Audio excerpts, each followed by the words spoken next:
ഭയങ്കര മഴ. ഒന്നും കഴിച്ചിട്ടില്ല. ഇപ്പോൾ ഉറങ്ങണീച്ചു. എനിക്ക് തോന്നി ഒരു ദോശയൊക്കെ തിന്നാണ്.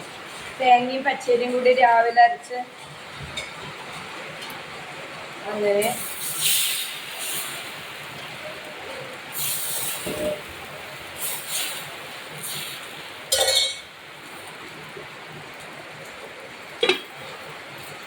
അതിനൊന്നല്ല വന്നത് എന്തിനാന്നറിയോ?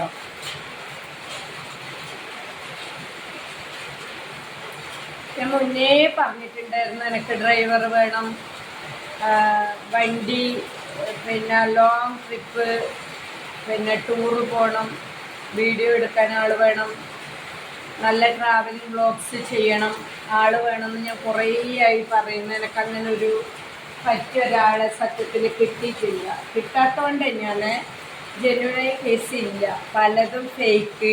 പിന്നെ ചെറിയ പിള്ളന്മാർ ഒരു 20 എബവ് ഉള്ളവരെല്ലാം വന്നിട്ട് കാർഡ് പറയുന്നത്, അതിനൊന്നും എനിക്ക് താല്പര്യമില്ല. ഞാനെങ്ങനെ മെസ്സേജ് അയച്ചാലും ഫേക്കാണെന്ന് പറഞ്ഞാലും കള്ളത്തരാണെന്ന് എന്ത് കമൻ്റ് ഇട്ടാലും ഒന്നും ഒരു ഇതുമില്ല. കാരണം ഞാൻ എനിക്ക് പറ്റിയതാണെങ്കിൽ ഞാൻ ആക്സെപ്റ്റ് ചെയ്യും. എല്ലാവരും പറയുന്ന റീച്ചിനാണെന്ന്. റീച്ചിൻ്റെ വീഡിയോ വേറെ ഇല്ലേ? ഇതുപോലെയുള്ള ആവശ്യങ്ങൾ പറയുന്നതല്ലല്ലോ റീച്ച്. അപ്പോൾ എനിക്കങ്ങനെ ഒരാളെ കിട്ടിയിട്ടില്ല.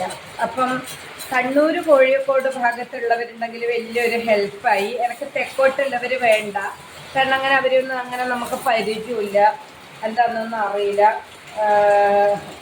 ജീവിതം കളഞ്ഞതന്നെ ഒരു തെക്കനാണ്. അതുകൊണ്ട് എല്ലാവരും അങ്ങനെയാണെന്ന് ചോദിക്കും, ആയിരിക്കില്ല. എന്നാലും താല്പര്യമില്ല. അങ്ങനെ ഒരുപാട് കോള് വന്നു, അതെനിക്ക് താല്പര്യമില്ല. അപ്പോൾ ദയവ് ചെയ്തിട്ട് കണ്ണൂർ കാസർഗോഡ് ഉള്ളവർ, കണ്ണൂർ കോഴിക്കോട് ഉള്ളവർ, കാസർഗോഡ് വേണ്ട, കണ്ണൂർ പിന്നെ കോഴിക്കോട് ഉള്ളവരുണ്ടെങ്കിൽ എന്നെ വിളിക്കണം. പിന്നെ ആസ് എ പാർട്ട്ണർ, അതിനൊരു ലിവിങ് ടുഗദറായിട്ട് കൂടെ താമസിക്കാൻ പറ്റിയ നല്ല മനസ്സുള്ള ഒരാളായാലും മതി. പക്ഷെ കൂടെ താമസിക്കുന്നവർക്ക് ഒരു ഡിമാൻഡ് ഉണ്ട്, ഒരു ബാധ്യത ഉണ്ടാവാൻ പാടില്ല. ഫിനാൻഷ്യലി നല്ല സെറ്റപ്പില്ല ആളായിരിക്കണം. ഫിനാൻഷ്യലി നല്ല ഹൈ സെറ്റപ്പ്. ഇനി കഷ്ടപ്പെടാനൊന്നും കഴിയില്ല. ഇനി ലാവിഷായിട്ട് നമ്മൾ ജീവിക്കാം, അത്രയാണ്. ഇനി വിഷമം ലൈഫിൽ അനുഭവിക്കാൻ ആവില്ല. വിഷമം വന്നാൽ നമ്മൾ അനുഭവിക്കണം, അത് വേറെ കാര്യം. പക്ഷെ അറിഞ്ഞും കൊണ്ടൊരു വിഷമത്തിലേക്ക് ചാടാനോ 10 രൂപക്ക് കാര്യം പറയുന്ന ആളെ കൂടെ ജീവിക്കാനോ, അല്ലെങ്കിൽ 200 രൂപേൻ്റെ ചെരുപ്പ് വാങ്ങാൻ 200 കടയിൽ കൊണ്ടുവന്ന ആളോ, അല്ലെങ്കിൽ നമ്മളെ ലൈഫിൽ നമ്മൾ കൂടെ ജീവിക്കാൻ തുടങ്ങുമ്പോൾ ആണും പെണ്ണും അല്ലാത്ത ടൈപ്പോ, വെറും ഭക്ഷണം, ഉറക്കം, അങ്ങനെയുള്ളവരോ, അങ്ങനെയില്ല മന്ദബുദ്ധികളൊന്നും തൽക്കാലം താല്പര്യമില്ല. അതേപോലെ കല്യാണം കഴിക്കാൻ താല്പര്യമില്ല, ഒന്നുമില്ല. നമുക്കിങ്ങനെ ഒരു എന്താണ് ലൈഫ് അത്ര ഇല്ലയോ. നമുക്കിപ്പോൾ ഒരു പ്രളയം വന്നാലോ, ഇതാ നല്ല മഴ എന്തെങ്കിലും വന്നാൽ പോയി. അപ്പോൾ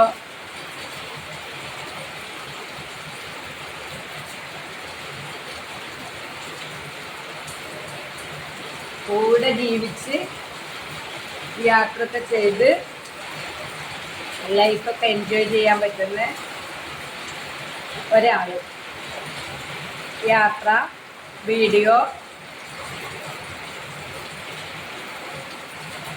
അങ്ങനെയുള്ള ഒരാൾ.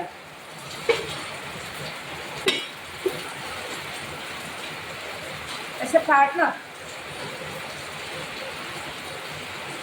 ഭർത്താവ് ഉദ്യോഗം നല്ല പാർട്ട്ണർ അർത്ഥല്ലേ, ഇച്ഛറ്റവരുത്തി. അപ്പോൾ അങ്ങനെയുള്ള ഒരാളുണ്ടെങ്കിൽ തീർച്ചയായിട്ടും എൻ്റെ ഇൻബോക്സിൽ വരണം, ഞാൻ മറുപടി കൊടുക്കും. ഫേക്ക്, തമാശ, താൽക്കാലികമായിട്ട് എന്തെങ്കിലും പറയാൻ വരണ്ട, കാര്യമില്ല. നിങ്ങളെ എങ്ങനത്തെ കത്തിട്ടാലും കാര്യമില്ല. കണ്ണൂർ സിറ്റിയിൽ വീടുണ്ട്. ആ വീട്ടിൽ താമസിച്ച് യാത്രകൾ ചെയ്ത് വീഡിയോ എടുത്ത് കൂടെ താമസിച്ചു. കിച്ചൻ്റെ എവരിത്തിങ് നമുക്കൊരു പാർട്ട്ണർ. അങ്ങനെ റെഡിയിലുണ്ടെങ്കിൽ എന്നെ വിളിക്കണം. കൂരിരുട്ടും മഴയും. അപ്പം അങ്ങനെ ഇല്ലാതുണ്ടെങ്കിൽ എന്നെ വിളിക്കണം. ഞാൻ റെഡി. ഇൻബോക്സിൽ വരണം. ഞാൻ വെയിറ്റ് ചെയ്യും. ഒറ്റ ഡിമാൻഡ്, വേറെ ബാധ്യതയും കച്ചറൊന്നുമില്ല. ആൾ വന്നിട്ട് പിന്നെ വേറെ ആൾക്കാർ വന്നിട്ട് അടികൂടാനൊന്നും കഴിയുന്നില്ല, കേസിന് പോകാനും കഴിയുന്നില്ല. അതിനൊന്നും ഞാനില്ല. പക്ഷെ പാർട്ട്ണർ നല്ലൊരു കമ്പനി, നമ്മളെ വൈബ് അറിയുന്ന ഒരാൾ. ആ ആളിപ്പോൾ നമ്മളെ കൂടെ താമസിച്ചെന്ന് വെച്ചിട്ട് എന്ത് വരെ ഒന്നും വരാൻ പോകുന്നില്ല. ഞാൻ റെഡി. അപ്പോൾ അങ്ങനെയുള്ള ഒരാളുണ്ടെങ്കിൽ പിന്നെ ഇന്ന് തന്നെ ബന്ധപ്പെടുക. ഭാവി കാര്യം നമുക്ക് ചർച്ച ചെയ്യാം. Please inbox. വെൽക്കം. അപ്പോൾ അങ്ങനെ ഒരാൾക്ക് വേണ്ടി വെയിറ്റ് ചെയ്യുന്നു. Please reply. Video maximum share and subscribe. എന്നാലേ എനിക്ക് ആളെ കിട്ടൂ. അപ്പം ഹാവ് എ നൈസ് ഡേ. നൈസല്ല, എന്തൊക്കെയാണ് ലോകത്ത്. ഒരിക്കലും നൈസാവില്ല, വിഷമാണ്. ജീവനുള്ളവർക്ക് ജീവിക്കണ്ടേ, അല്ലേ? അപ്പം ആ പാർട്ട്ണർ ഇത്രയും വേഗം എത്തുമെന്ന പ്രതീക്ഷയിൽ വീഡിയോ വൈൻഡപ്പ് ചെയ്യുന്നു. Please contact.